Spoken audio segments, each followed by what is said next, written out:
On October 13, Chadwick Boseman and Sterling K. Brown in Marshall, based on a true story. I'm Thurgood Marshall. I only represent people accused because of race. Before he became the first African-American Supreme Court Justice. Did you do what they said you did? He attacked me! I never touched that woman. Thurgood Marshall was a man on a mission. The only way to get through a bigot's door is to break it down. Critics rave Marshall is outstanding. 4 stars. One of the best movies of the year. Marshall, rated PG-13. In theaters October 13. May be inappropriate for children under 13. Shut up and sit down.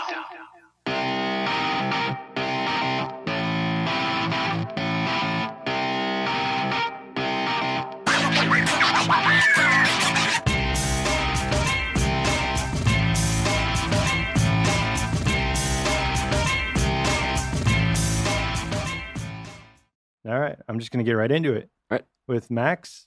How do you say your last name? Mulderrig. Mulderrig? Mulderrig. Okay, because in my head I say like Mulderrig. Yeah. But now like you have that Halloween thing that everyone has that I fucking hate. Axe Mulderrig. Yeah. You change your last name to like Axe Mulderrig. Axe Mulderrig. My last name's the same, but so it doesn't say Max anymore on your no, on your it Twitter? just says Axe Mulderrig. Oh, okay. But people have been pronouncing it wrong since like elementary school. Mulderrig, Mulderaj. Your teachers and everybody. Oh yeah. Yeah. My band teacher, like for 3 years, called me Max Mulderrig. Never, I didn't bother to correct her. It's not important. That's the thing. Like some guy at work calls me like Ben. I'm like because there is a Ben there, but I'm not gonna like stop him every time and say, "Hey, my name's Brian." He's like, Yeah, somebody called me Matt the other day. Oh yeah, when you first showed up at the Schmoes, I called you. I wasn't sure if you said Max or Matt. Yeah. That happens a lot. It's fine. You're just fine with it. Yeah, I don't care. like they're gonna learn eventually. Yeah. But I know you from Schmoes. Mm-hmm. When did you start? Like, do you know how many shows you've done so far? I want to say like 8 or 9. Okay. Do you know what was the first one? Because I kind of have an idea of the first one. It was just like you just showed up and I don't know. I don't remember exactly what happened. I feel like I should. Yeah. You don't remember your first show? Well, like, because I was also a guest, that, like, a few years ago. Like, not a guest, but, like, a fan on the couch. So I remember those shows, but, like... Oh, you were on the multiple times before? I was on twice, yeah. Oh, I thought you were on just once on the couch. I was on twice, and, like, the first show was the movie fights show. Like, they brought in Hal Rudnick to do, like, movie fights. At the Schmoes? Yeah, the Afterbuzz, I think, was the studio. So they were still doing the show at Afterbuzz, and then they brought on the guys of movie fights to do movie fights? Mm-hmm. Oh, okay. And then what, you were just like, hey, can I show up and be a fan? Pretty much. Or like you had no connections to anybody or anything? No connections at all. You said your mom was the one that like reached out? Yeah, my mom like knew I was a big fan, and she heard me talk about it with my brother, and she just reached out, I think it was to Ken. Yeah. And then he put her in touch with Ellis. Okay. Then, because at the time, this is what, like 2015 maybe?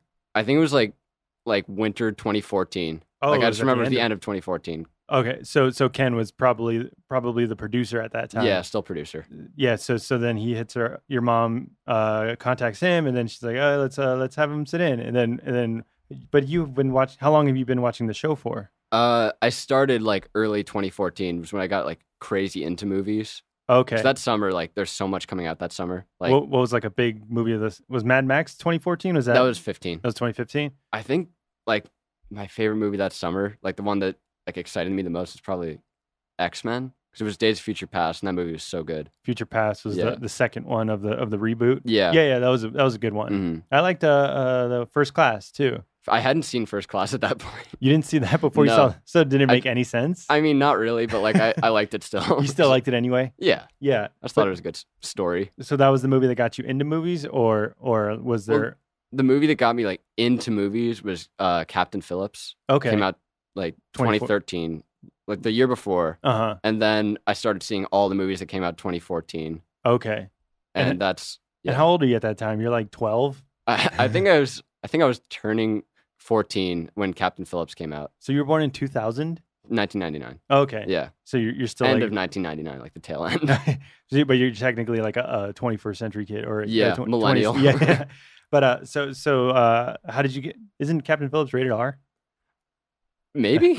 I don't know how I got in, but I got in. But you get in by yourself, or your parents like, hey, let's go check out this movie? It was a birthday party for one of my friends. Like we were turning, I think he was turning 13, and he took a group of people to see Captain Phillips, which is like this sad movie. Like, Yeah, how is that a birthday film? I don't know. I think I was the one who liked it the most. Yeah. Yeah, because everyone like was like, nothing happened. He's just in a tank the whole time, or in a little pod. Yeah. Like You're like, that's cool. yeah, That's the point. That's the point of the movie. Yeah. You saw, like, did it open your eyes? Like, oh, this is what movies can be. Definitely. This is what movies, like, this is what film can be. It opened my eyes to acting a lot. Tom Hanks is acting, or just like everybody's in Everybody's, because Yeah. Tom Hanks is great. Yeah. And I forget the name of the guy who plays the pirate. The guy who was like his first movie. Yeah. Yeah. And he's so good. He outacts Tom Hanks. Really? In my opinion, I think. I haven't seen it, but I hear he's great. I think he was Oscar nominated Yeah. too. Yeah. So just the acting of that, and did you like look up like who directed it, who wrote it, and all that? Yeah. I knew it was the guy who did Bourne. Was it Steven Soderbergh? No, it's Oh no, Paul. Paul Greengrass. Yeah. Yeah. Okay. So then you like just like dive deep into movies. I saw like a few movies nominated for Oscars that winter just because I wanted to get more into it. Saw American Hustle, and I was just like, Yeah. right. I was like, I don't get it. That's what I hear. I haven't seen that either, but I hear it's like it's fine. It's entertaining, but Yeah. it's like half an hour too long, and I just didn't get it. And Jennifer Lawrence has like some crazy dance sequence in the beginning of it. To or live and let die. like why? Yeah. But so then how did you discover Schmoes then? Schmoes, I think I got into it through Jeremy Jahns. Like I started watching Jeremy Jahns at some point. I don't really remember. And then from him, I got to like Schmoes and Stuckman and AMC, which was still like Movie Talk at that point. It was at AMC. Before it came Collider Movie Talk, it was still AMC Movie Talk. So was Campy on back then too? Yeah, Campy was still there. So then you like deep dive and you're like, okay, I want to hear what other people have to say about this movie. Like you couldn't talk to friends or anybody about it? Like not really. Like I discovered friends who were into movies like a few years later. Like I didn't really know who to talk to about it because my brother wasn't into movies at that point. I was just like, these people get it. Like these people on this in this box on this little computer I have. The Stuckman and the Johns and everybody. Yeah. They get it. Sorry, is your brother older or younger? My older brother. And he wasn't really into movies? He wasn't as into movies. Like we've both gotten more into movies just as time went on because we just started seeing everything. Uh-huh. And he watches Schmoes, Stuckman, like all those he watches it too. Yeah. Oh, you got him into it. Yeah. Oh yeah. Definitely. So what do you remember like one of the first shows or earlier shows where you're like these guys are pretty cool about Schmoes or Johns or anybody? I remember the first Johns review I watched was Batman and Robin. Oh, did he? I remember the thumbnails like him just flipping off the camera. Yeah. And I just thought that was hysterical, so I needed to watch it. And then like he did like a retrospective, like he went back and saw Batman and Robin. And then okay, and then you found Schmoes, and because I think I would assume like I think Johns has been on Schmoes like forever, so you probably like saw him on the show or something. I think he started talking about like he's like, oh, like my friend's the Schmoes, and I'm like, oh, I should check out the Schmoes. Oh yeah, and from there like Stuckman, and then like Flick Pick. Okay, yeah. Were you like a live viewer? Like you had to watch it like every Thursday or for Wednesday, whenever the show was? That started later, but I was just watching reviews at that point. Oh, you didn't watch the live show. I didn't really know like what the live show was because I didn't know enough about Schmoes. Yeah, like they had mentioned a live show, and I'm just like, oh yeah, I'll check that out at one point. Yeah, in the future. It takes a little while from that point.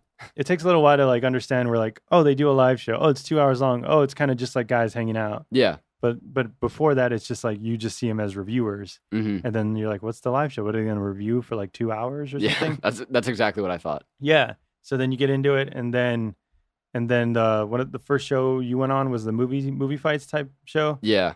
And then from there, do they remember you or? Yeah, like cause I think the next summer I went to Comic-Con and I saw Mark and Ken on the escalator. Oh yeah. And I don't think Ken recognized me because I waved, and he's just like, it's like a little like hi, yeah. like. He was and then probably drunk out of his mind. I don't know, maybe. I'm just kidding. And then Ellis was just like, he recognized me. We talked. He met my brother. Oh really? Mm-hmm. So did you went to Comic-Con as just like a normal fan? Yeah. And this was 2015?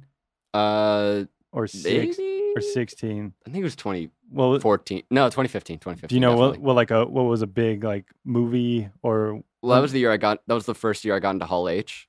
Oh, you did? Yeah. Yeah. And do you remember like a big panel or something going on at the time? Yeah, because that was where they showed like the Batman v Superman trailer for the first time. Oh, or like okay. the big one, because they showed like a small one the year before. Yeah. But this was like the big trailer. And that blew everyone's mind. And then after that was the Hateful Eight. Oh, cool. Yeah. Yeah. They showed like 10 minutes of footage from Hateful Eight, which was really sick. Yeah. Did you, so cool. Had you seen Tarantino movies before that? I had seen Django and I think Reservoir Dogs at that point. Okay, so you didn't go to like Pulp Fiction or like or what else? Inglourious Bastards or anything? I saw Pulp Fiction like really late. I think I saw Pulp Fiction within the last year. Yeah. Yeah. But did you get it, or were you just like why do people think it's amazing or something? I love it. I think it's an amazing movie. It's not my favorite Tarantino movie, but I think it's great. I think it's worth like all the praise. When I first saw it, I was like, why does everyone think it's like amazing? It's just guys talking. It's just like just conversations. Yeah, it's like Jules is giving a speech. Like, why is this an amazing film? There's nothing like amazing about it. Until I went back and like really looked at it, and I'm like, oh wow, this is incredible. Mm-hmm. So, but you didn't have that. You enjoyed it right away. Yeah, I liked it. Yeah, like I liked it like solidly. Yeah. I really enjoyed it. Yeah. And then just as time went on and people like talking about it, I'm like, yeah, that was pretty great. It's pretty the shots are great. There's long takes and like Definitely. It's really well done. Back then too, on a budget of like a couple $1 million, they had a great cast, great writing, everything. Mm-hmm. But what did you think about Reservoir Dogs the first time you saw it? I loved Reservoir Dogs from when I first saw it. I think that was my favorite Quentin Tarantino movie at the time. Wow. Because I love movies set in like one location. Yeah. Yeah. Okay. That's what we all had to write scripts for my broadcasting program. And the one I wrote for, like over the summer was just this one set in a house where this guy finds a dead body and like has to figure it out. He calls somebody and they're just talking about it. That was partially like inspired by Reservoir Dogs just because I like those kind of movies. And do like other people come into the house or? It's kind of just this guy and him this guy who wakes up and him on the phone with this other guy. Yeah. That he doesn't really know and they're just talking about it, trying to figure it out. Oh, then so it'll go back to flashbacks to show like what actually happened. Okay, but did he call that guy or the guy called him? He called him, but he doesn't know who he is. Yeah, he just like searching the house and finds a phone number. Doesn't know what to do, so he just calls this number. And they try to figure out who did it. Yeah. But did you finish writing it? Yeah, it actually got picked for the project. Like that's the one we're producing. Oh, really? Yeah, for the class. The one you're like currently you're working on it right now. Yeah, we're working on like this big production that takes all year. Whoa. Yeah. Are you? Because I keep forgetting like you're in high school. Yeah. You're a senior in high school. Yep. Like I want to think like you're in film school already, or like college or something. Is that like a dream of yours to go to film school? I mean, my goal is to go to Chapman. Yeah. Because they've got a great film program. Like they have a whole building just dedicated to film studies and production. And that's a school like I loved when I visited it, but I don't know. Who knows? It's a tough school to get into. So. Oh, is it? Yeah. How are your grades doing? They're okay. Like I've got a decent GPA, decent SAT scores. What's decent? What's decent nowadays? Decent, like 3.5. 3.2. Oh, yeah, that's was C. No, that's not C. That's like a B plus, A minus. I'm like a B student. I'm a B student. But for film, do they really care about that? Like they have like their minimum requirements, but also it's like based on what you can bring, or I think so because I'd be applying for film studies. So I think it's just how much you understand film. And I think it has a lot to do with your essays because I'm just writing essays about what I love about film, what aspects are important to me in films. So it is, you have to do like a whole package type thing. Yeah. And have you like worked on it? Yeah, I'm like currently working on it. So you haven't applied yet, right? Not yet. So what the submissions in like the spring of your senior year? I'm doing early action, so I'm going end of November is when I'm applying. Oh, so it's coming up where you have to finish it. Whoa. Yeah. Are you stressed out about it? A little bit.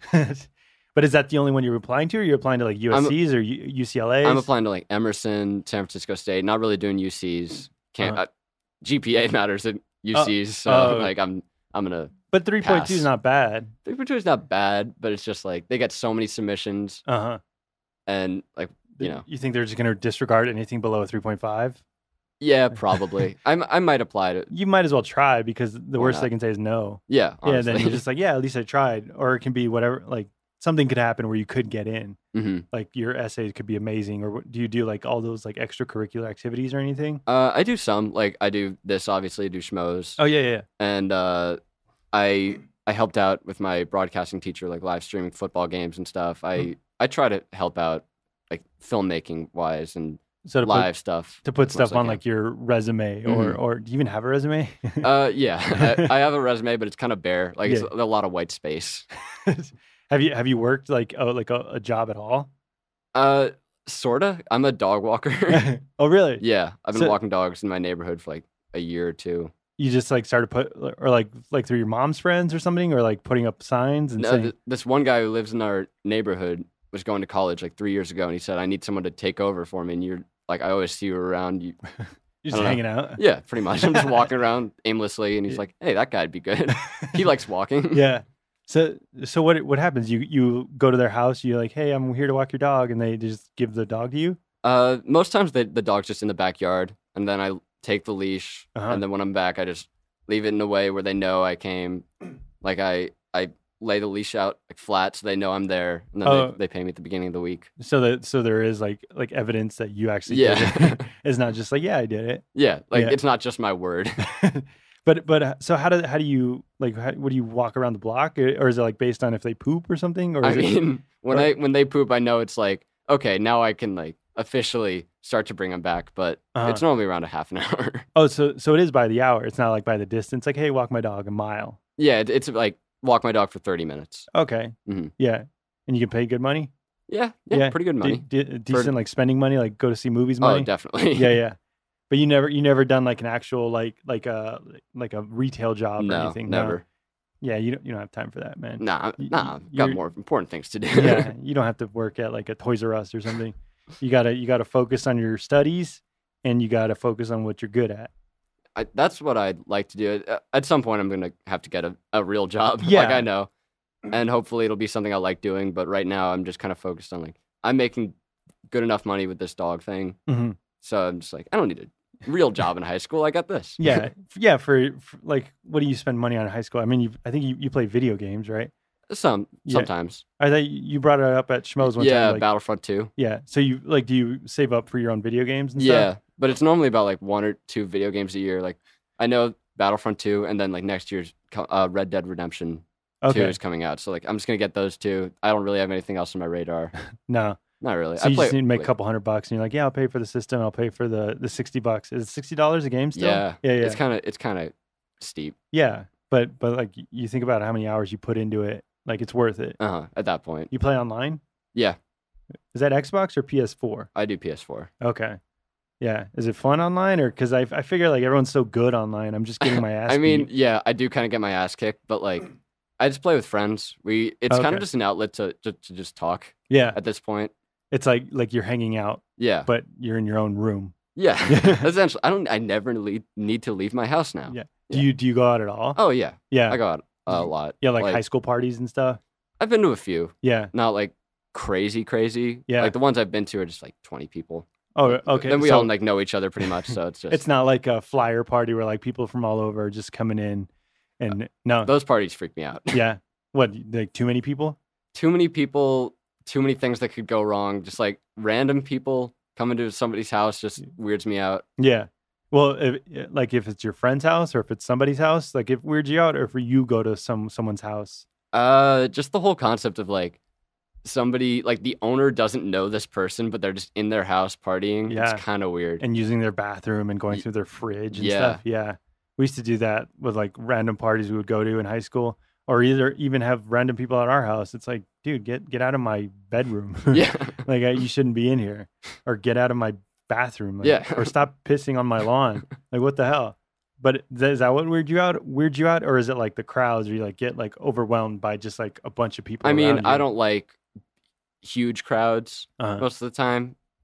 Like I'm just happier when I know, like I at least know everybody by name. Yeah. Or not even by name, just like I've seen them before. Yeah. Like I need to feel comfortable with the people there. If there's some people who are like clearly 35 at a high school party, I'm like, all right, this place weirds me out. I gotta go. Yeah. But are you like a sociable guy, or are you kind of like a shy kid? I'm shy, but I've got like friends. Yeah. Well, yeah. like I'm the kind of guy who's like, I don't really talk much or introduce myself to people, but my friends will introduce me to people, and that's how I make connections. Yeah. You know? And you're not going to be like you're going to be awkward, but you're not going to like just be like the weird kid. Yeah, like I can talk to people and and make conversation, but I'm just like, I'm kind of shy. I don't really go out of my way to talk. Yeah, I noticed that about me too. I'm not gonna be like, "Hey, my name's Brian." I'm like, no, I don't. I don't really want to talk to people. But if they do, I'm not gonna be like, "Get away from me." Someone gonna be like, "Hey, how'd you get here? Or who do you know from here? And what's going on?" And stuff. Yeah. So you're try like, to get to know them. Yeah. It's like you don't need to go out of your way to like become their friend, but if the opportunity comes. Do you go to like dances and stuff? It's your haven't, but like I kind of have to now. It's your senior year. Yeah, if I have a date, I'll go to prom. Like I don't have a girlfriend or anything, but like if I have a date, I'll go to prom or homecoming. Yeah, it's like got to be like the most terrifying thing to ask somebody to prom, right?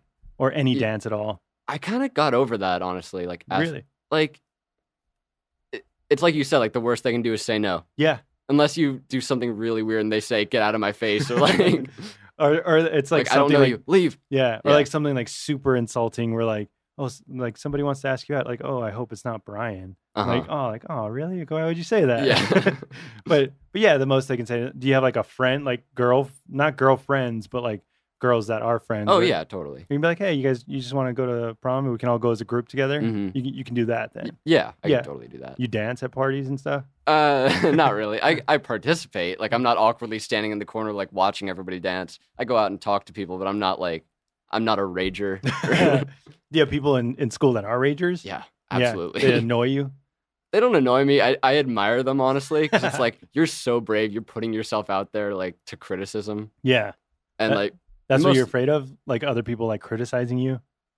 Not afraid of criticism. It's just like, I never really feel the urge to put myself out there to dance or anything. Like I can't dance. I barely have any rhythm. Yeah. So like, But so have you been to like a wedding or something where it's like kind of like family friendly dancing? Not in a long time. Because my family's on the East Coast. Oh, okay. So like when they get married, we just kind of see photos and we're like, sorry, we couldn't be there. Oh, you don't go out to see them for... We go out to see them for like Thanksgiving and Christmas and stuff. But my parents work, so it's kind of hard to go to weddings. Okay. Your parents came from the East Coast? Yeah. And then, were you born in the East Coast and then you moved here? I was born in New Jersey. Okay. I lived there for 9 years. And then my mom works at Conan, so like around 2009, they came out to do the Tonight Show. Oh, wow. So that's like why we're in LA. So how long has she been working for Conan? The whole time. Yeah, the whole time. 23 like years. Or I don't know, 24 years. Since like his first like late night with Conan OBrien? Mm-hmm. Whoa. Yeah, she worked on SNL and then they got her from SNL to work for Conan. Whoa, what was she like a writer on SNL or what? No, I think she was like, I don't really remember like the exact position. Or like some kind of like producer credit or something? Maybe something with talent. I'm honestly not too sure. But I know she works with talent now at Conan. She books lead guests. Okay. Yeah. So is she like close to Conan or? Yeah, they're friendly. So no, they're friends. I don't know what I'm saying. They're very good friends. Like she has his number. She'd be like, "Hey, Conan, what's up?" Oh yeah, he'll just like randomly call her at points like, "Wow, hey, really? I'm driving. Like, what are you doing?" Yeah, they're friends. Wow. So they must have been friends because he brought her. Like, do you think Conan brought her from SNL? Or was it just like the production company? I think they knew each other at SNL. I don't know if they were as close. But they were definitely friends. So then she started off like the first late night with Conan OBrien. Mm-hmm. That was started in New York. Yeah. Yeah. Does she tell you stories about like anything like that? She tells me stories about like the first few years and just like what it was like, the reviews, and I know Letterman like kind of got Conan not back like. I think he was good. Like I've seen clips from the first show, but I know he got him very popular when he was a guest. Like he was a guest on the third or fourth show, and he got like a lot of ratings. Letterman was a guest on Conan's show. Yeah. Okay. Because Conan took over for Letterman. Yeah, and then Letterman went back to Letterman has he did have the late show, and Conan was the late night. Yeah. Okay, and so then he kind of just like handed the torch to Conan. Mm-hmm. But and the reviews weren't so good in the beginning? Or? I mean, they never are. Like, even Colbert got like pretty bad reviews when he first started out, and so did Fallon. Yeah. Like, it's always rough at first, but they find their stride. They find their type of humor, their audience. That's what's tough now because we have so many outlets of, like, everyone just hating on you. Yep. And the Rotten Tomatoes and, like, everything. It's like, oh, this show's terrible. It's like, give it a chance. Like, yeah. Like, SNL was good in the beginning, but, like, give it a chance. Mm-hmm. Or you got to, like, see things through. Yeah. So, and she remembers doing all that, and then... Conan went from that to then he went to the Tonight Show, and that's when you guys moved over. Mm-hmm. So did you remember like wanting to move to LA, or did you not? I did not want to move to LA. No, because I was like, I think I was 9 at the time. I had friends in New Jersey. Yeah, and it kind of sucks as a kid. Like, oh, now I got to go start over. Brand new friends. Mm-hmm. Yeah. As a kid, it's like, because I think I was like that too. I go from like the middle or the elementary school in one district, and then I go to a completely different district. Mm-hmm. It's like, and you just got to start over, like square one. So do you remember your first day, like being the new kid? Yeah, because there were a bunch of other new kids, and my teacher kind of set me up with the new kids. So it's like, you could talk to each other. And then like that's where I got some of my like really good friends from. Oh, so you're like still friends with them now? Mm-hmm. Oh, cool. Where were they? Did you guys like travel together? Was it like hey? The rest were from like California. I had one friend who I'm like not so close with anymore, but he was from like Northern California who came down. Okay. And we were both new. Uh-huh. And we just became friends like pretty quickly. Oh, so it wasn't like you had to like join the group that's already in progress. I mean, I did that like later on. Like I made friends and joined groups, but yeah, I just had like a small group of people at first. Yeah. What kind of groups do you join? Like the video gamers and the that's what my friends were. I just remember like the group I joined in elementary school because I got here 4th grade. Okay. And they were obsessed with Family Guy and like Call of Duty. Oh yeah. Yeah. It was just like, and I wasn't into any of that. Like no. I'm a Simpsons fan, and I never played Call of Duty. I don't really know why that clicked so much. Like I guess we just had a similar sense of humor. But So were you like the guy where like you would watch an episode of Family Guy with them? You're like, dude, the Simpsons are way better than this. I mean, I like Family Guy. I like early Family Guy. Yeah. But Simpsons is just it's classic. It's just genius. Yeah. Like everything, they literally created a world of characters that are just brilliant. It's crazy. It's insane. Like every character is memorable for some reason. Like for one reason or another. I mean, yeah, like they have their little quirks, and you remember them. Like, oh, you know who Mr. Burns is. Yeah, and Smithers and everybody. Mo. Yeah, yeah, and like Mo's in charge of the tavern and all that. It's crazy. So like, were you into that? Did you want to like get into like writing or film or anything before that? I don't really know what I wanted.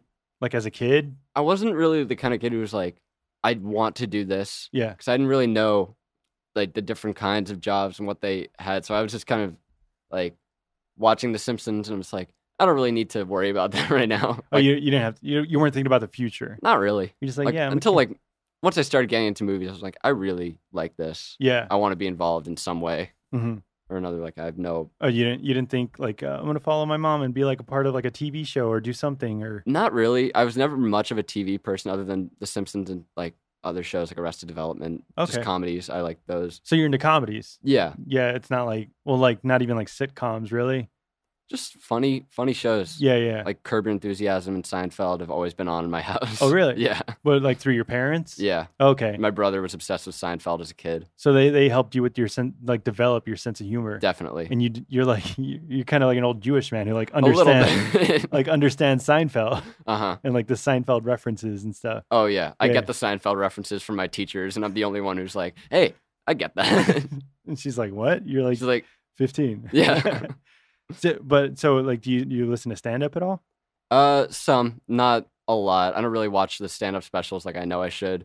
Yeah. I kind of just blow things off. Like people have been telling me to watch Blade Runner for like 5 years. Yeah. And the sequel's coming out and I still haven't seen the original. I got to see the first. I saw it initially and I'm like, okay, I wasn't really paying attention, but it's like people claim it's like life changing and like but I didn't see it, but maybe it's like that Pulp Fiction thing. Like when I first saw it I was like I didn't really get it, but going back I can look at like the effects, like those are like practicals and miniatures and stuff. It might be one of those things that's like you don't really know how to process it at first, and then you watch it again, you're like, okay, now I'm starting to see it's starting to like land with me more. Yeah, but you don't have any like inkling to watch it? No, I do want to watch it. Yeah, I just need to remember, like when I have free time, like, oh yeah, Blade Runner. Yeah. Well, what do you do in your free time? You just playing the video games and walking the dogs? I really don't play that many video games. I walk dogs. I do homework. I go out with friends a lot. Oh yeah. Like, what do you guys do? What do kids do these days? Do they go to the movies? Back in my day, we used to go to malls and just walk around and see a movie. We see a lot of movies. The Room is like something that bonds us together all the time because every month we go see The Room. Oh, you watch it every month? It's been the past few months, yeah. Whoa. Like the Tommy Wiseau Room. The Room, yeah. Whoa. That's crazy. Mm-hmm. So you know that movie like forwards and backwards. Oh my God. I used to be able to like recite scenes. Yeah. So and you like throw the football with your friends and stuff. So like that's what you guys do? Because I don't like you. How are you saying you're hanging out with your friends online? Really? Yeah, but we also like we get together at people's houses. We jam. Like we're all musicians. We all play guitar. Though. Oh, you play guitar? Yeah. Oh, cool. Did you take like lessons or did you? Yeah, I have a teacher. I've had a teacher for about 4 years. Wow, and you enjoy that? Oh yeah, I love it. And then like we all just get together. No one plays drums or bass or anything, so we're all just kind of this big group of guitar players, like just passing the guitar, like, hey, can I see that? Oh, you only have one guitar? I mean, normally it's like someone's house where we forget to bring guitars, so it's just like there's one guitar and we just kind of pass it around and then I don't know, just talk. You're just like, yeah, that sounds great. Yeah. Do you know how to play like certain songs or do you like learn? I mean, I'm a huge Beatles fan, like obsessed since I was like 13. Yeah. So I know like a lot of Beatles songs by memory. Like what like era Beatles? All of it. Like all of the Beatles, like not every single Beatles song I've memorized, but like I know, but like you go from like the poppy like beginning of the Beatles, like I love with the pop Beatles. stuff. You love the pop stuff, like like She Loves You, yeah type stuff. So you don't get into like Rubber Soul type Sgt. Pepper stuff. No, Rubber Soul is like my favorite Beatle album. That's my favorite because it's kind of in the middle. Yeah, it's like in the transition into like the crazy acid trip Sgt. Pepper's. Yeah, it's not like completely trippy and it's not so poppy. It's more of just like, you know, like little rock numbers. Yeah, like kind of Dylan inspired. Yeah, Bob Dylan. But like kind of like psychedelic almost, or not yet. I like it all. Like it's just personal preference. I like Rubber Soul, the White Album. But you like Bob Dylan too? Yeah, my dad's a huge Bob Dylan fan, so I've been listening to him my whole life. I couldn't get into him. Yeah, I don't blame you. Like it's kind of an acquired taste. Yeah, like people hate Bob Dylan's voice, and I love it. Yeah, like for somehow it's soothing to me. I can get that it's soothing, but it's kind of just like not like a whining, but it's like it's raspy and and then as he gets older, he kind of sounds like Batman. Yeah. Like it gets more raspy somehow, and like he's kind of just like mumbling the lyrics and like the songs is like a little bit. It's kind of an acquired taste, but you get it and you understand it and you love it. Mm-hmm. Beatles or Bob Dylan though? Beatles 100%. Yeah, my whole family's Stones. Yeah, like they love the Beatles also, but they're Stones freaks, like fanatics. My brother's obsessed with the Rolling Stones and I'm obsessed with the Beatles. How'd you get into the Beatles? Your parents? They showed me this, like, I think it was in like 2014 they did this 50th anniversary of the Ed Sullivan Show. Oh yeah. And it was like a Grammy celebration. It's all these famous musicians doing Beatles songs, and at the end they get Paul and Ringo to do like a few songs on stage, and I just remember like that got me interested to keep listening and going to records and like listening to the CDs. It's great listening to them live, right? Like actually like performing those songs. I saw Paul in 2014, like summer of 2014. Like at a show, like a show and at show? Dodger Stadium. Wow. Yeah, like, that was one of the craziest experiences of my entire life. Was it like your decision? You're like, hey, I want to go see this guy. Like, I mean, it was kind of like my parents knew I was getting into the Beatles, and they're like, hey, Paul's playing, and I'm like, oh, we got to go, and we like. The whole family goes. Oh, cool. It was like a whole family thing. It wasn't just like a birthday present to you. Oh, no. This was a whole family excursion. Have you like visited the Conan show like and seen musical guests there? Yeah. Like who are like some of the great musical guests you've seen? Just like while we're on the topic of the Beatles, they did this whole George Harrison week. Okay. And it was in like to promote some box CD set coming out. And I remember Norah Jones was on the show and she did Behind That Locked Door, which is on All Things Must Pass, like a George Harrison album, and that stuck with me.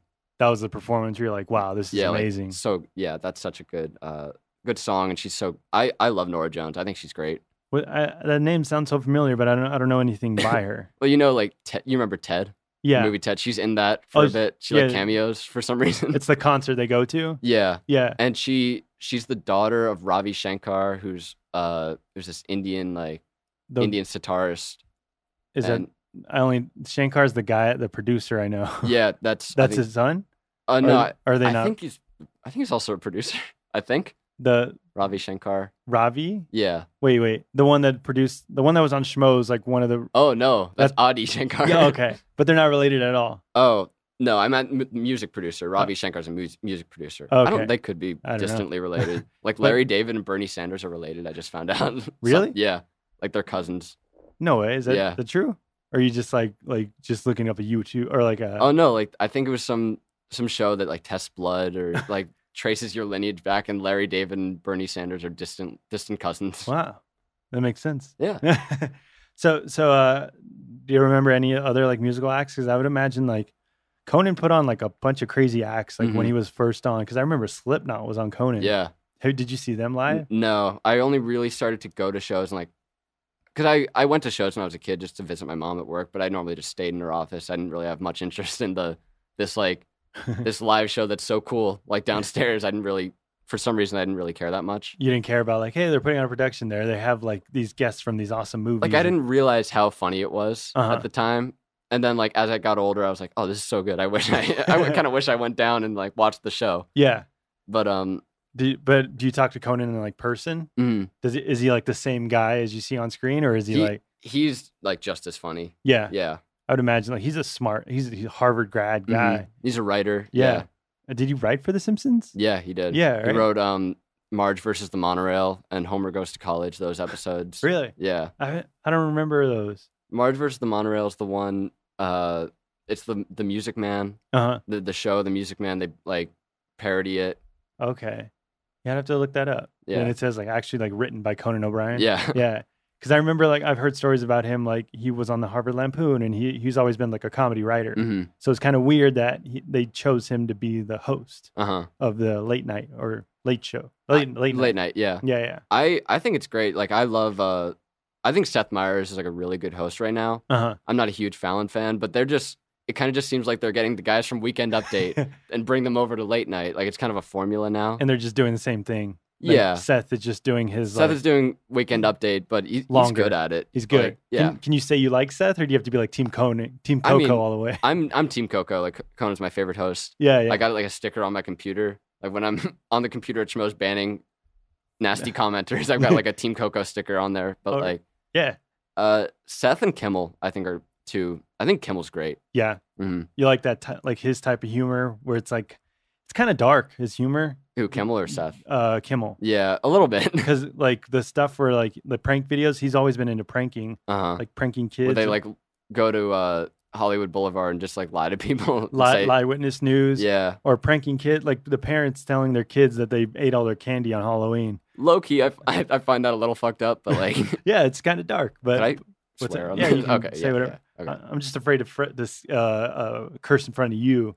Oh, yeah, it's all good. But yeah, that humor is pretty dark. But you like the Seth Meyers like political humor? I like the political humor, but I also like I like his political humor, but also Colbert. Yeah. I don't watch Colbert as much, but I think they're both like funny guys. Yeah. They've got a lot to say. Mm-hmm. Kimmel's got a lot to say, like politically. But I just think Kimmel's like a great interviewer. Oh, you think he's one of the better interviewers? I think one of the better interviews today. What do you think about him is like makes him a great interviewer? He kind of just lets them. He gives them like room to breathe. He lets them talk and like give their story, and he doesn't try to score, which I like. He's not going for the joke. Yeah, which kind of what Carson did. Like he just lets them talk, and like if he has an opportunity, he'll say something funny. Yeah. But when like their joke is kind of more important. Yeah, I find. He's featuring the guest as opposed to like him being featured and like, oh, and then also Amy Schumer's here. Yeah. But yeah, I see what you mean because like do you think Fallon does that too? Or what do you think Fallon's about Fallon? Or he just laughs at everything? Fallon's kind of like the interviewer where they're, like those news stations, they get like an 11-year-old kid from an elementary school to interview a celebrity. Like they take the questions from the class and interview them. That's kind of what Fallon comes off to me. It's like a softball, just like, hey, tell me about your time on you're set. in this movie and like it's really good, right? And then he starts like fake laughing. He's like, like it's I don't know. I'm not into Fallon, but have you seen the old SNLs with like Chris Farley? Yeah, where he has like the Chris Farley show. Yeah, and he's talking to like Paul McCartney. He's like when you say in the end. The love you take is equal to the love you make. Is that true? Or he's like, you're in the Beatles, right? Yeah. That's cool. He's like, yeah. But that's how I feel like Fallon is. He's like, you're in this movie. Ha ha ha. It's like hilarious. Yeah, it's like they don't really get in depth. Yeah. It's kind of like the interviewer or the interviewee is leading the interview, where he's like he. It kind of seems like they're just dragging Fallon along, like catching him up on it the whole time. Yeah, where he's trying to like follow along with the interviewer. Like he seems kind of lost to me. Like he doesn't really know where the interview is going.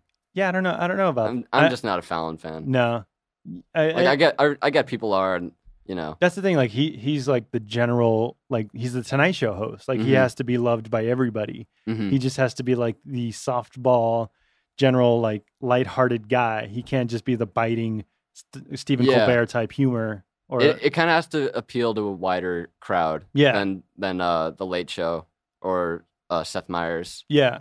So yeah, that's what Fallon is.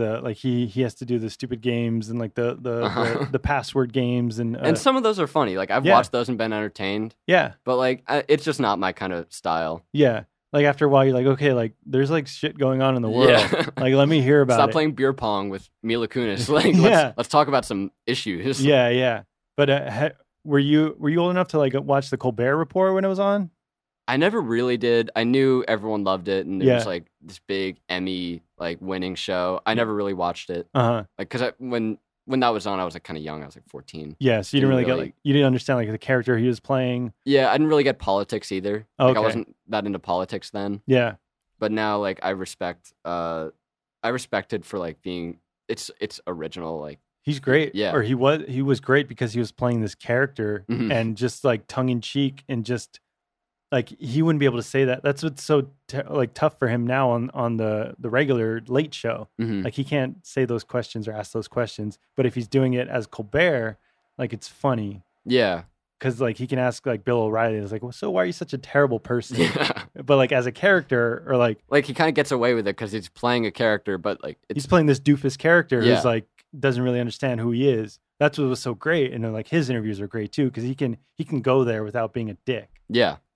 But I still feel like he's doing well with the political stuff too. I think so too. Like he's definitely because he started before all the stuff that's going on in politics now. Yeah. So like it sounds bad to say, but I feel like Trump winning the election is the best thing that could have ever happened to Colbert. To Colbert or comedy in general. It's gotten so much. It's a shit show. Yeah. But it is so funny. Colbert is. No, like just like the comedians, like the stuff the material is so funny. Do you think it's so funny? Because there's some it's horrible. Yeah. I don't mean about like a horrible, but I think like sometimes it's just like low hanging fruit. A little bit. Like the stuff that's happening in the world is terrible, I think. Like, I think he's doing a pretty terrible job. Yeah. But like it's one of the funniest things. Like if you just take a step back and be like, I know there's horrible things going on, but like, you know, we got to laugh about it. Yeah. Like that's what we got to laugh about something. Yeah. That's what I have trouble with. Like, I want to be pissed off at it, of whatever's going on, but it's so ridiculous. Like there's photos of him or video of him literally throwing paper towels. Like a basketball? Yeah. Like that's our president. I know. Throwing paper towels like he's throwing a t-shirt at a basketball game. He thinks it's a big show. It's crazy. He thinks he's like the star of like the greatest like reality show ever, which he kind of is, because he's getting all the ratings up for the news. He's getting Colbert's ratings up. He's getting everybody's ratings up just to see what he's going to do next. It's crazy. And the president shouldn't be that. Yeah. The president shouldn't be a topic that's like, I get CNN is political and like it's 24-hour news, but it's all Trump. Yeah. You turn on any time of the day, they're talking about the latest Trump controversy. Yeah. And it's just ongoing. And like we've had probably like 10 controversies in the last 2 weeks. Yeah. And we forget about them. Yeah. Like that's a byproduct of the 24-hour news cycle.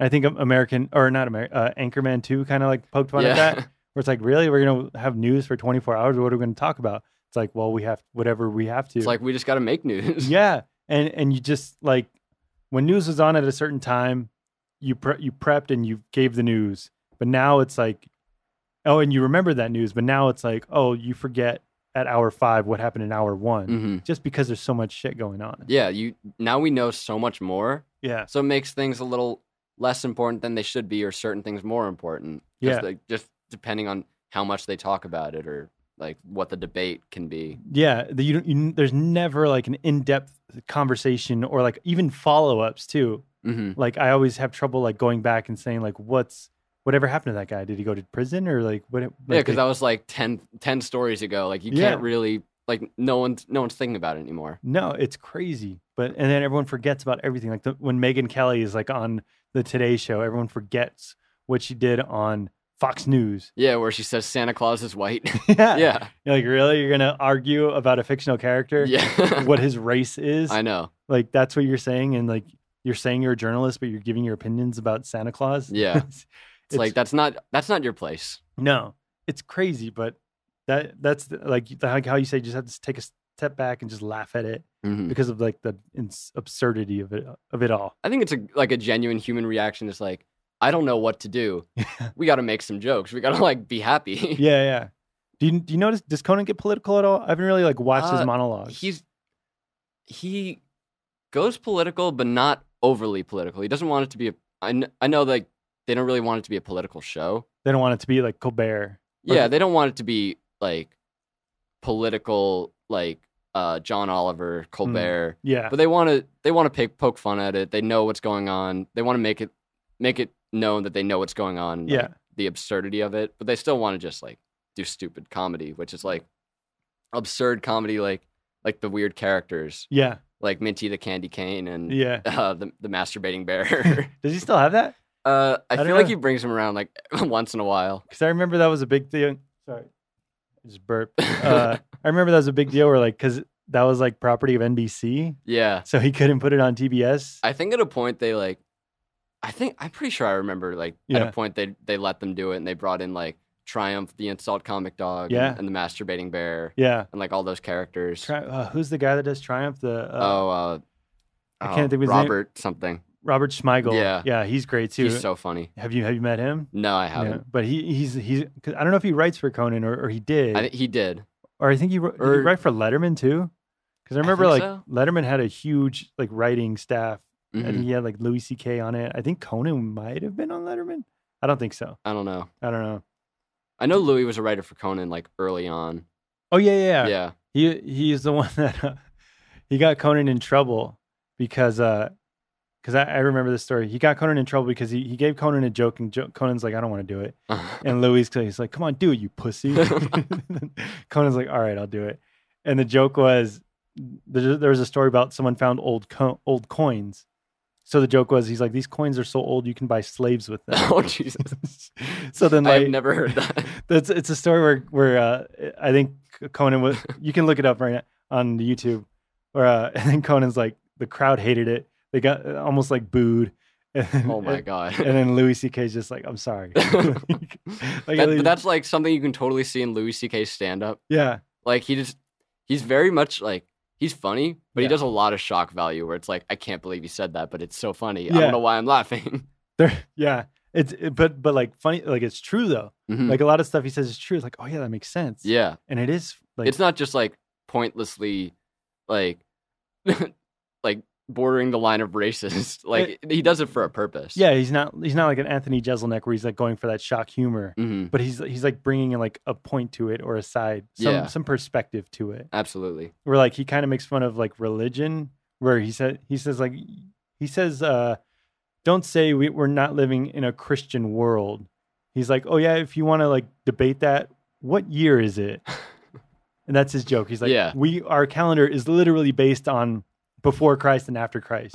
So we are a Christian world or nation or whatever. So like he has a point of view about everything. And it's funny. Yeah. He puts it in a way where you know like what he thinks, but he brings up like the important topics, which I like. I appreciate. I haven't watched his show. I haven't watched Louis. The actual like the FX show. Yeah. It's pretty dark. Yeah, that's what I've heard. It's dark, but there's some. It's kind of hit and miss for me because there's some episodes where you're like, he tried, but he didn't really like nail it there. But then there's some episodes that are just great. Yeah. Like there's like a trilogy type episode with David Lynch. Have you seen that one? No. That one's great. You just have to watch like those three because it was before Letterman was leaving the Late Show. He was still on the Late Show. So then in his show, Louis is a stand-up. So he hears word that Letterman's leaving. So he's like, I want to go for that. I want to be the next Late Show host. And he gets David Lynch to like train him. And it's the most absurd training ever. And it's just funny because Lynch is like, be funny. 3, 2, 1, go. And it's like, what? But those 3 episodes are just brilliant. Yeah. Is that like early on? I think it was, I don't know what episode or season. I think it was like maybe in season 4, but it was later on. But he definitely has a style, and it's really funny. But I liked his old stand-up specials too, because I feel like his new ones aren't that great. Yeah, I can kind of get that. I watch like clips, like on YouTube, like older clips, and like I can tell that it's kind of like it's a little different now. But I still think it's kind of funny. Like it's never been unfunny. No, it's never been like terrible. But he's one of those guys where like he puts out a special every year. And he has to, like, even if he doesn't need to. Like he doesn't need to put out a special every year. He can wait 2 years. He could literally just stop doing stand up altogether. And he'd be fine for the rest of his life. But like I guess he just likes doing it. But he just so like, and he starts from scratch too. Like if he does a special, the next year is going to be brand new material. But he's like South Park in a sense where like even if it's not perfected, we're still putting it on. Like South Park finishes their episodes in like 6 days.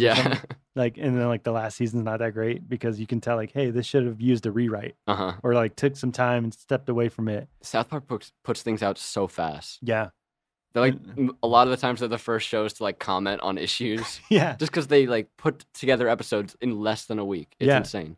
But that's good because like they can be relevant and like in the now, but also it's like, ooh, you should have slept on that. And it's like it can come off a little rushed. Yeah, like it could feel like a rough draft. Yeah, but that's what I felt like Louis C.K. But like before, like his hilarious special was great. Live at the Beacon Theater was amazing. I forget which one is Chewed Up. I don't know if Chewed Up is his special. Yeah, I don't know. But the back those are all great. Yeah. So back to you though. Enough about Louis C.K. What else? What do you want to conquer? What do you want to do? Have you thought about your future now as like a max of a senior year? Senior year, like my goals are like senior year's going pretty well so far because like my script got chosen for the senior project. I'm interning at Schmoes, which I've been a fan of for years, so I'm excited about that. And just like grades are good, school's easy. I'm performing at this cabaret, like the school talent show next week. Like I don't know guitar when. And when does this air? Because it probably will have already happened. It'll be Monday. Oh, yeah? Yeah. Okay, so I'll be performing in 2 days. Okay. But so you're actually like playing the guitar in front of like a crowd? Yeah. Have you done that before? Never. No? I was in band, so I played trumpet in front of like with a big band, like in front of crowds, but never just with 5 people on stage. Like my friend is singing, her boyfriend is playing lead guitar, and then we got like my friend on bass and our other friend on drums. Have you been like rehearsing like nonstop, or you're not even practicing, huh? I'm practicing. It's so hard to get everybody because we've all got jobs. Like I got dogs, my friend's got a tutor, we've all got work, and our first rehearsal as a whole band is on Sunday, and then we've got sound check the next 2 days. But so you haven't really rehearsed like together. We've rehearsed like 4 of us. It's just when it was just me, rhythm, guitar, bass, drums, and vocals. But we haven't rehearsed with our lead guitarist yet. Okay. But that we'll be doing that soon. Like we sound good. I think we sound good without like the whole thing not put together yet. We sound like where we should be. Yeah. Then once we get the lead, I'm sure it'll sound like pretty good. You don't get nervous like going up like performing in front of people?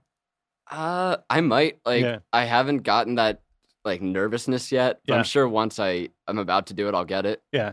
But it never hits me early. Yeah. You never like stress out about it a week in advance. No. Yeah. Are you good at like class speeches or anything? It depends on what I'm talking about. Yeah. Cause like if I were to talk in chemistry, I would have no idea what I was saying. Yeah. What, people give speeches in chemistry. I mean, not speeches, but like if the teacher calls on me and I don't know what to say, I'm just like, nitrogen. like in English, our current like unit, we're analyzing TV. Okay. It's like that film program is just a few classes. Like it's broadcasting and English. We've got the same people in both classes and they coordinate. So right now, like last class, we watched an episode of Star Trek from the 60s and we analyzed it. So if I can talk about that, I can. But it's like some things I can't. Like I have no idea. So it's whatever like you're passionate about and whatever you can like think of other things to talk about. Like I'm pretty good at history. I could talk about history for a bit. Okay. Like the Kennedy assassination, I could probably. Why have you like looked into that a lot? I mean, like a bit, not a whole lot, but like conspiracies. I could probably talk for like 10 minutes about the Kennedy assassination. Really? Like you looked into like conspiracies and like what might have happened and what. Like, have you watched like what is it? Not Rutger, the something film? Oh, JFK? No, the actual like film, the footage. Oh, yeah. I've watched that like late at night, like 1 a.m. I'm just awake for some reason, and I go down an internet wormhole of conspiracies. Yeah.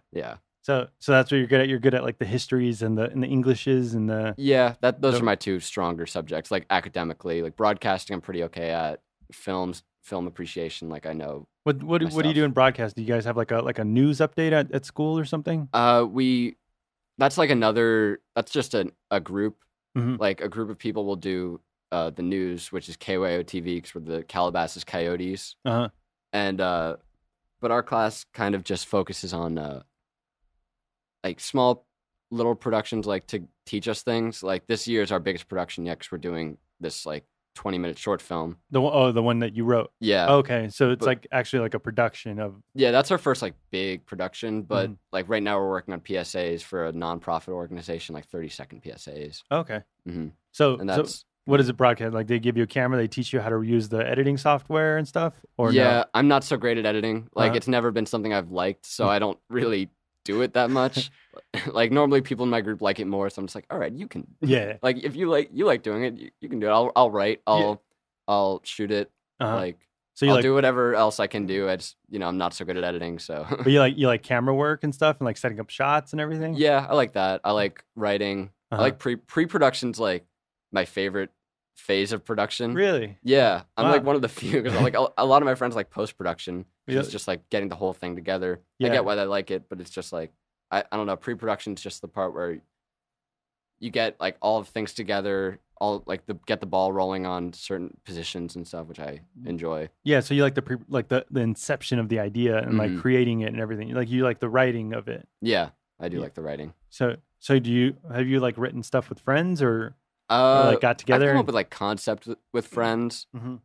One concept, like we're not going to do anything with this idea, so I'm not afraid of putting this out there. Yeah, but it's like this is something we came up with like 2 years ago, which is a spin-off of the X-Men, where it's the division of X-Men with like horrible powers, like half Invisible Man, like the shitty guys, like like you don't hear about, like the guy who can fly but can't land.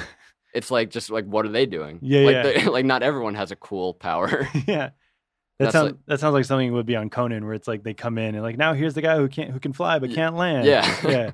Because I remember they did it like a March Madness type thing, where it's like the mascots of like the mascots who shouldn't dunk. Yeah. Like the unknown mascots of the characters and stuff. And it's like the wall guy, and like he jumps on the trampoline and just like falls flat. Yeah, that's what it sounds like. So you're trying to develop like a whole idea around it, or like I mean, this is something we kind of like forgot about. Like this is just like I see it every time I open Celltext, which is like the writing website we use. Yeah. Like I just see that like script where it's just one scene that we wrote. And we're just like, oh yeah, I remember that. Do you remember like the one scene, or it's a scene where it kind of lacks focus because the scene's kind of dark, but the kid's power is so ridiculous that it kind of contradicts it, because his power is that he can like turn on lights, I think. With like his mind? Or yeah, like, but like lamps. Not like he can like illuminate a certain part of the room. It's just like that lamp he can turn on with his mind. So he just looks at it and turns it on. Yeah, and it's like killing him. Like he doesn't know what to do about it. And his parents are like knocking on the door and they're trying to get him to come out. And then like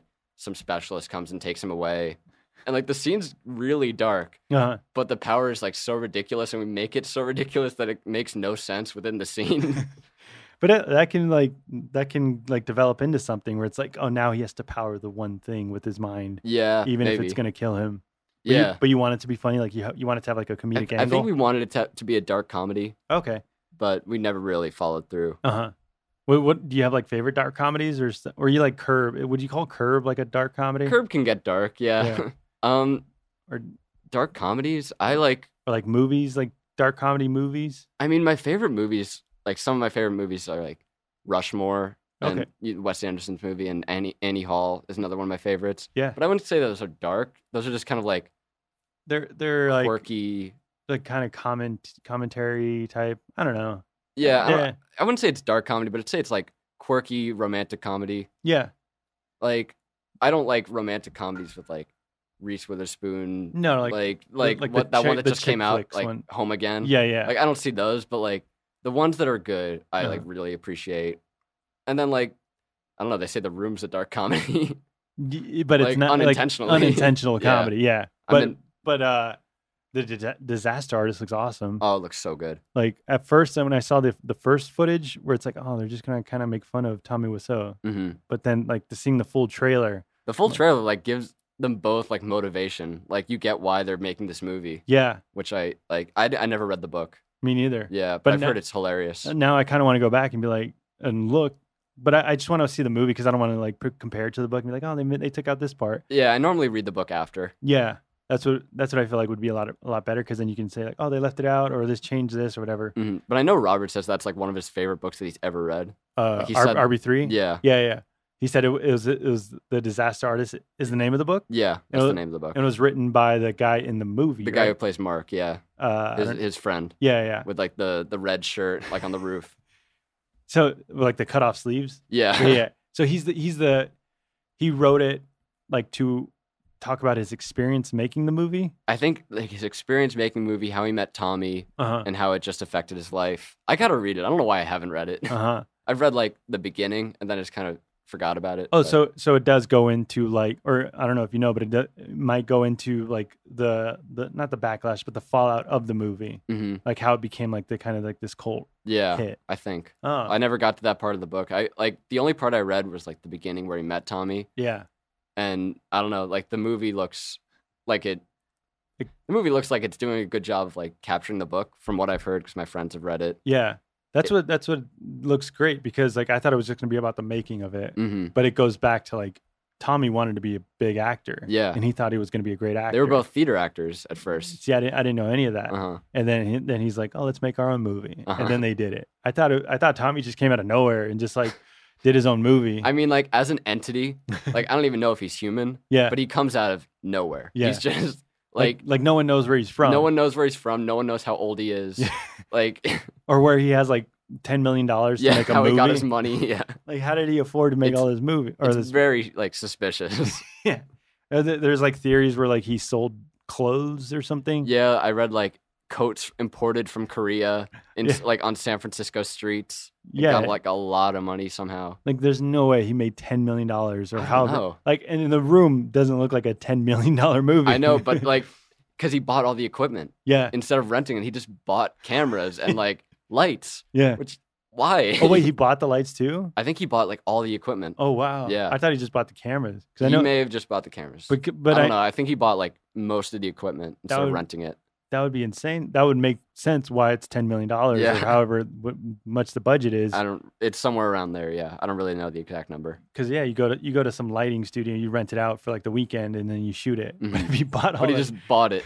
I just assume his house is full of just all the equipment from The Room, where he doesn't really. It's like I use this again someday, like The Room sequel. Yeah. Like I don't know what he's doing with that equipment. and then I like the scene in the trailer too, where it's like you like you made the set to look like the alleyway right there. Like, why didn't you just shoot in the alleyway? It's like and it's a real Hollywood movie. Yeah, like that just shows like he has no idea what he's doing. Mhm. But that's what's Sorry. that? I'm just so happy Seth Rogen is also in this movie because Yeah. it's just like it's another James Franco Seth Rogen comedy. Yeah, They're so good, like as a duo. that's crazy. How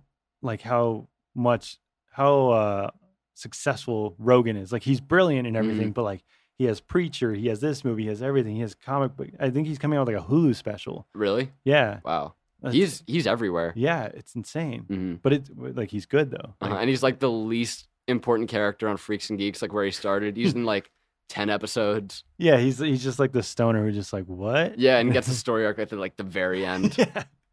But like from that, he just skyrocketed. So you- knocked up. Yeah, and then he started writing his own stuff and Mhm. like Pineapple Express. Oh, it's Superbad. Yeah, like was just Superbad is amazing. so good. Yeah, but so you like that? Like that's your style. You like the comedy. You want to Would you want to be like an actor in a movie like that? I don't know if I want to act. Yeah. That's what I'm planning on doing when I go to college, is just trying out everything. Like maybe write a bit, produce, direct, act, maybe try editing. Like, who knows? Like I'd like to, like, I don't really know what I like. I just know I like it. Yeah. Like the whole idea of filmmaking. Do you have some, do you look at Seth Rogen and be like, oh, I want that. You want his career? Or do you not necessarily think about Seth Rogen. I don't really know whose career I'd want. Yeah. We're like, wow, that guy directs his own stuff. He writes his own stuff. He acts in his own stuff. He kind of does whatever he wants. Like I love what Donald Glover does. Donald Glover's so like multi-talented. Yeah, rapper, actor, comedian, stand-up, directs, writes. I think I'd like to produce, if anything. Yeah. Oh yeah, because you like the pre-production stuff. Yeah. I think I like getting people on like certain jobs and like seeing where people fit. You know? Yeah. You like going like, this guy's good at this. Like let's put him in that. Yeah. Maybe like I don't know if I'd want to be like I'd probably start out like assistant to producer just to see how it goes and see if I would want to do that. Because I know you got to be like tough to be a producer. Yeah. You got to like, you have to be able to say no to people and fire people, which is a scary thought. But you don't think you'd be able to be tough like that? I don't know.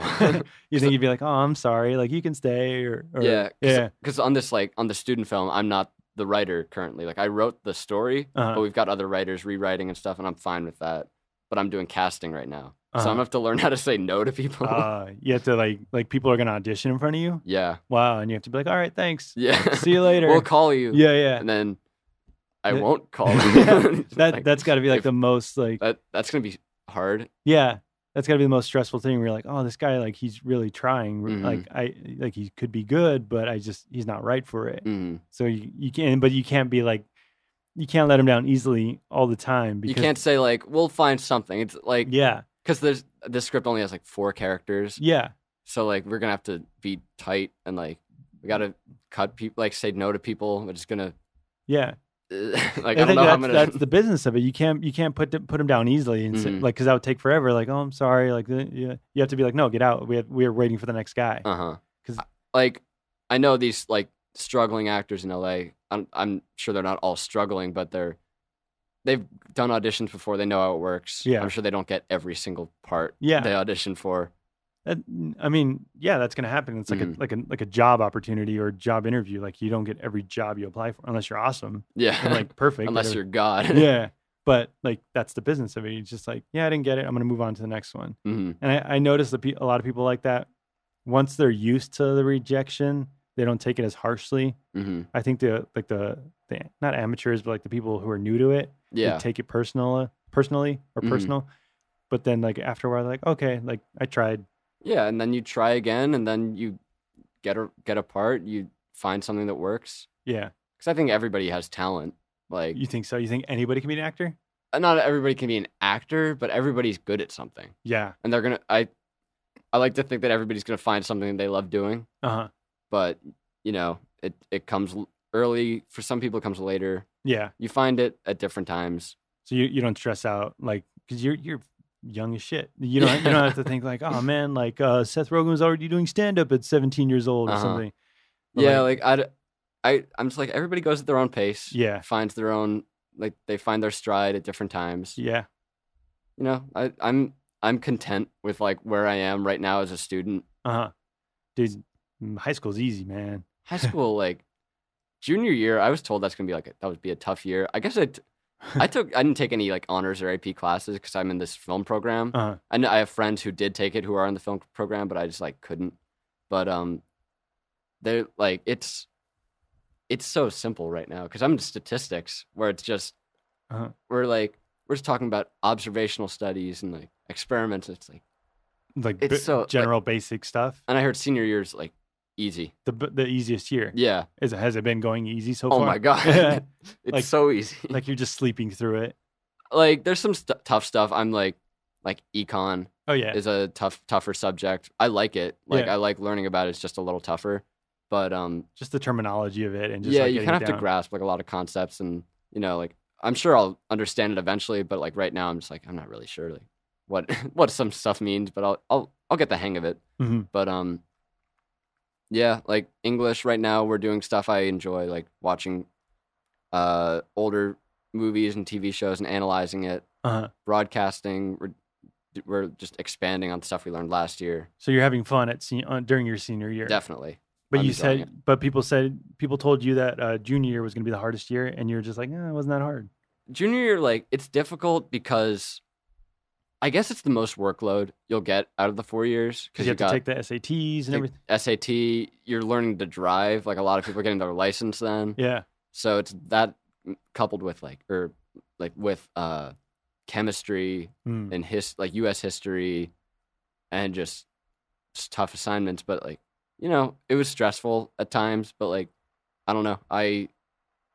You get through it. Yeah. Maybe it was just, like, hyped up too much for, like, people are like, it's the hardest thing you'll ever experience. Like, but, it was pretty, like, yeah. Like, it was difficult for sure. But, I think I did okay. I did the best I could have done, I think. Yeah, you got through it. Now you're at senior year chilling until college hits, and you're like, yeah, fuck, I gotta buckle down. Yeah, like I said, I'm a B, like, ABC student, but mostly B's.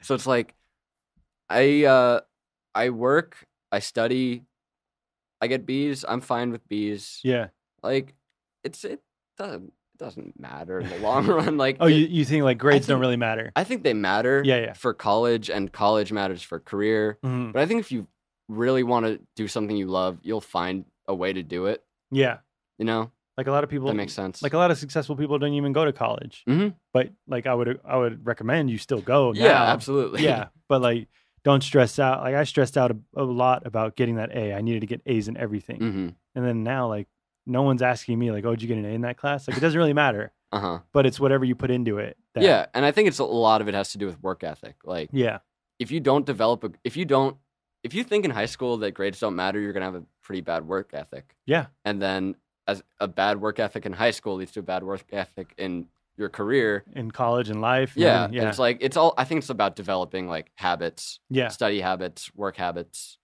like timing habits, because a lot of it has to do with timing, like getting to places on time, and just schedules, just managing everything. Yeah, managing everything. Every like single thing you're doing is like micromanaged to a minute. Yeah, and being like I don't know the word here, but managing yourself, because no one's gonna look after you. Like I don't know, you have like counselors in high school, like saying, "How come you didn't get an A in this or whatever?" Sometimes, like I just got a new counselor because my old counselor retired. So like I don't know my new counselor too well. But yeah, she seems nice. Like I'm sure if I had an issue, she'd help me deal with it. Yeah. But then, like when you get to college, like no one's motivating you to do anything. They don't care. They don't give a shit if you show up or not. Yeah, you have to do it yourself. You have to like. It's the first time you're really on your own, not necessarily just living, because you are living on your own most of the time. Yeah. Or with a roommate, but like without a parental figure. Without any authority figure, really. And you have to get yourself to care. Yeah. Which is crazy. It's a big step, I'm sure. That's the discipline of it, where like you have to you have to wake yourself up and go to class. No one's holding your hand. You have to be an adult and go to class on your own.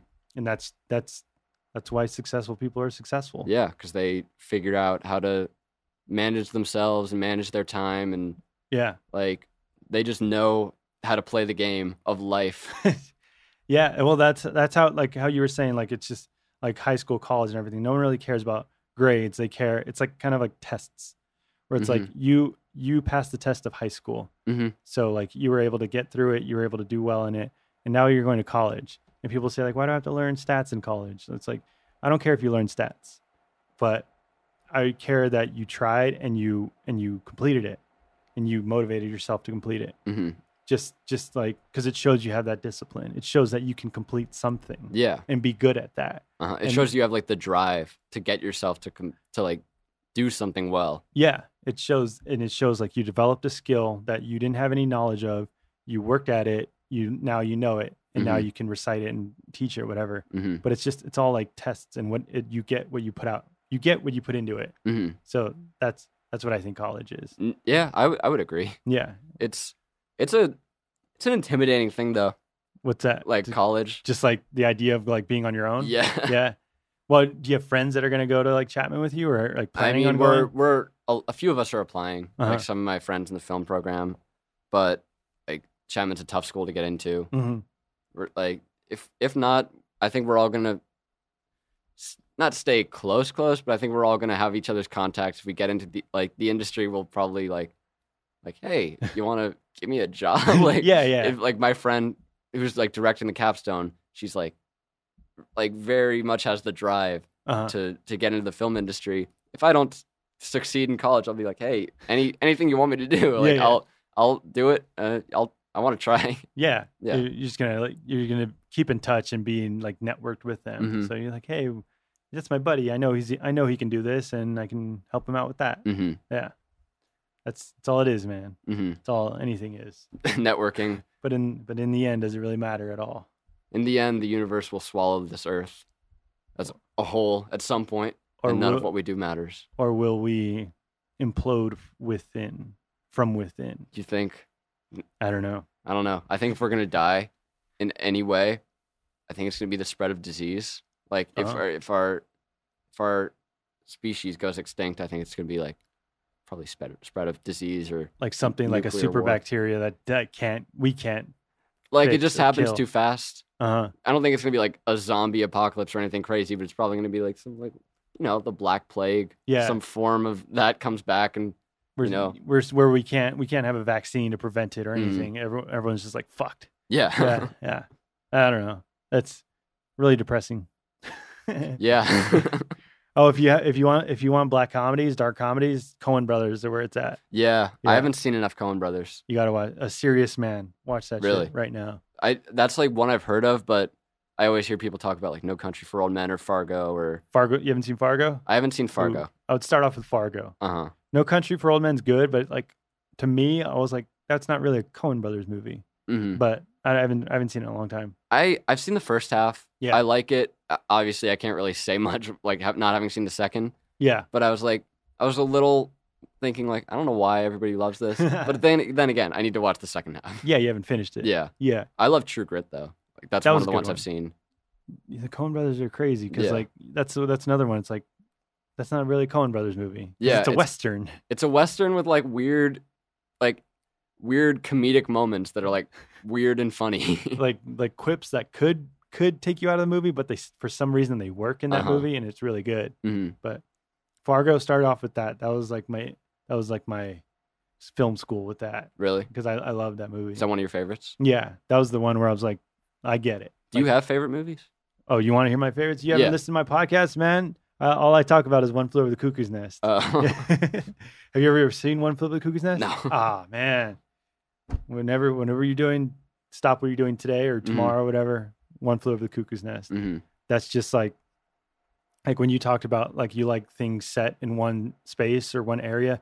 It's all in a mental institution, except for one scene that like goes outside, but it doesn't. It kind of takes you out of the movie, but not really. But everything takes place in this one room, like kind of like group therapy. Jack Nicholson at his best, Christopher Lloyd, Louise Fletcher, Danny DeVito's in it from 1975. It's amazing. I can't imagine young Danny DeVito. I feel like he looks exactly the same. Yeah, I feel like he was born like in his mid 50s. Yeah, he's born just like a little old man. Yeah, no, but like in that movie, like you can kind of tell it's him, but he just looks like a little guy. But it's all great. It's perfect of just like capturing everything within this one space and showing that all you need is a great story with great acting.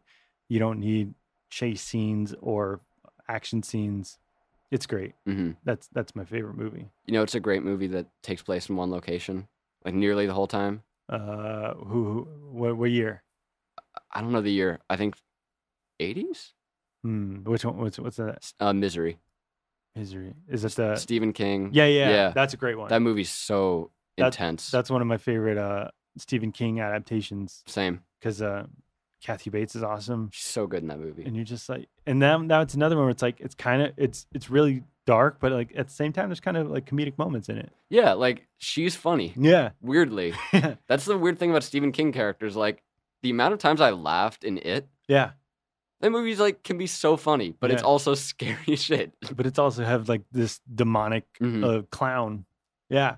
But Misery is great. Like, yeah, she like Kathy. That's when you're like Kathy Bates is a star because she carries that movie. Yeah, and it's just like it works. Everything, the writing, it's so funny. Rob Reiner directed it. Oh, did he? Yeah. No way. Yeah. I actually had no idea. I got I'll fact check that, but I'm pretty sure Rob Reiner directed it. So he directed Stand By Me and Misery. Yeah. So he's done like a few Stephen King. I don't know what else he's done, Uh-huh. but I'm almost 100% that he directed that movie. Mm-hmm. So that's when you're like, really? Like he directed a horror movie? Yeah, that's kind of weird. Yeah. But that's what I feel like he brings like the lightheartedness to it Mm-hmm. at the moments where like she's kind of funny because she's like a little old fat lady. Yeah. But And then she's also like sadistic. yeah.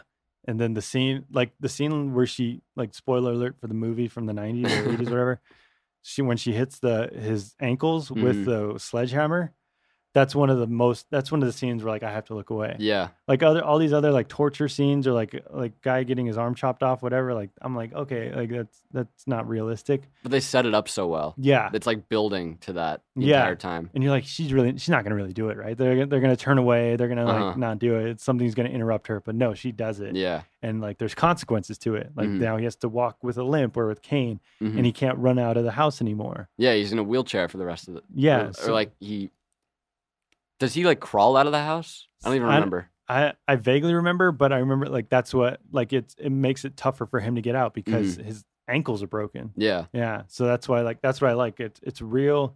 It feels real where like his ankles are really broken, and it also adds to the story where like he can't run away now.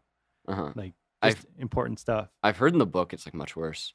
Yeah, I heard like she puts salt in it or something. I think she like cuts his feet off. I don't know. And then like I guess puts salt in it. Yeah, to like cauterize. I don't know. Maybe. Yeah. But I just like something weird I heard that like freaks me out and makes me worry for Stephen King is that he gets his ideas from his dreams. Oh yeah, that guy's crazy. He's Yeah. got to be crazy. He must. Yeah.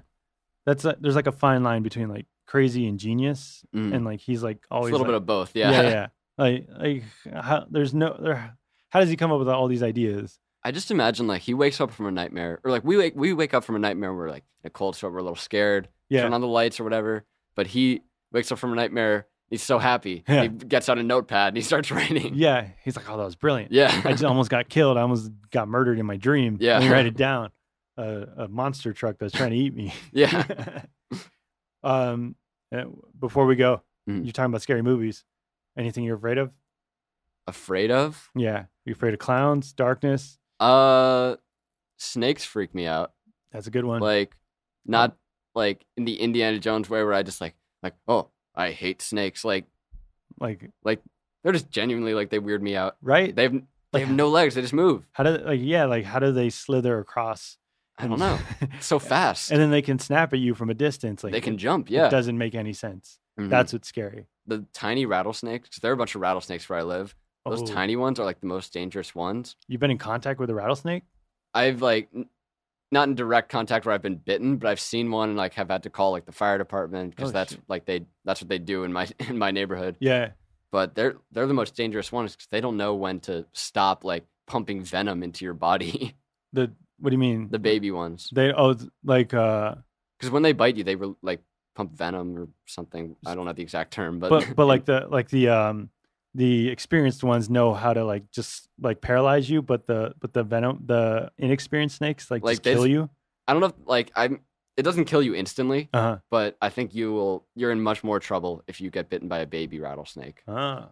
Is there any way to prevent that? There's no like deterrent or anything, right? I mean, you can go to the hospital and get like Like anti-venom? yeah. No, but I mean like if you have bugs, you can put bug spray. Uh-huh. But you can't. There's no like snake spray. You just have to put up fences. It's just fences that you Uh-huh. can't. There's nothing that you can put in the yard that like detracts them. Maybe. I don't know. That's Not what- really sure. That's what's terrifying because it can be like anywhere in your Mhm. backyard, right? That's what scares me about Florida. So people like open their toilets and there's a crocodile in there or Yeah. something weird. What, right? Like how is that a normal thing? Yeah. Like, we just accept that there's Damn, there's crocodiles. another gator in my toilet. Yeah. Why do we accept that it's like that's normal? Uh-huh. I don't get it, man. It's freaky world. Yeah. Got a lot of living things with their own agendas. It's And crazy. we think we're in charge of them, Yeah. but really, But you have more time on Earth than I do. yeah. So good luck to you. We talked about a lot. We learned a lot about you. I feel like hopefully Hell yeah. You're Max, the new intern The new intern. at a Schmoes Know Collider, kind of. Yeah. Yeah. Adjacent.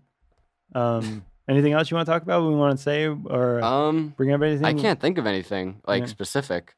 You think we said it all? I think we got everything I have to say out, Yeah. and I'll never speak again. Cool. Yeah, you now you can't be on anyone else's show. Yeah, Yeah, because I already said it all. Yeah. Because if you go on Ken's show or Top 10 or anything on the Schmoes SK Plus, like, no. You can be on Wangers. You want to be on Wangers? I'll be on Wangers. Yeah. Are you always out here? Because I feel like Calabasas is like an hour away. I'm not always out here, but it's not that. It's like 45 minutes, but everything's 45 minutes. In LA. Yeah. Like you get used to it. Yeah, I'm fine with the traffic. All right. Maybe we'll see you on Wangers. I got to bring it up. But I think I know someone that can put you on Wangers. You got some connections at Wangers? I think so. Yeah, what's your Twitter, your Instagram, anything? My Twitter is MaxGM19. Uh-huh. And my Instagram is Max Mulderrig. It's my name, but with an O instead of an I. Why? It's when I first made Snapchat, I typed in my name and I made a typo, and then I accidentally clicked submit, and I can't change it now. So that's just my go-to when I make new social media now. But it's kind of like a slang, like Mulderrig. Mulderrig. Like maybe it's just a joke. Like everybody gets my name wrong. So it's gonna be constant. Yeah. Just change your name to like Max, like Smith. Yeah, like something easy. That'll be simple. What's your middle name? Which you have easier? Gates. Max Gates. Yeah. Maxwell Gates. Yeah, there you go. That's the show. Maxwell Gates. Damn, that's an awesome name. Right. You got to put that on a banner somewhere. Yeah, big banner. Yeah. I'm going to have a shirt. Yeah. That says, like, hello, my name is Maxwell Gates. That's awesome. That's a cool name. Yeah, have you noticed like a bunch of followers since the show? A few. Yeah. Like when we were tweeting about Mother, I got like 20 followers overnight. Yeah. But I don't think I've said like my Twitter on the show or anything. So I haven't gotten like the wave of an avalanche of followers, but I've gotten like the people who appreciate my opinion on Mother are just like good movie, right? Yeah. Like I don't get the F on Cinema Score. No, I don't get it. I don't get how everyone's calling it like a student film or anything. I can see like the not student film, but like low budget. I'm sure it has a huge budget, but like it was 30 million. Oh yeah, that's pretty big. Yeah. But like I can see that like it's kind of a smaller production, even though it's 30 million. Like one house, 5 actors or whatever. Like more actors, but like 5 main actors. Yeah. I appreciated it. You enjoyed it, right? Were you ever bored or like upset or like pissed off? There were times where I couldn't watch. Like the big thing at the end. I don't want to spoil it because it's still kind of new. But like what happens at the end, I was like, oh, I can't watch that. But that's a good movie. That's what makes a good movie. You're just like it affects you like, personally. Definitely. Where it's real enough where you can't just look at it and be like, that was gratuitous. Like, like you're like, oh God, that was so real. I can't look at that. Or like stuff that actually like gets you and makes you cringe, and you're like, oh, that really happened. Mm-hmm. I loved it. Yeah, I dug it. I was into it. Yeah. All right. I think that's it. You can find me at Schmoes Beardo, and this has been Don't Be a Beardo. Let's get out of here. Thanks.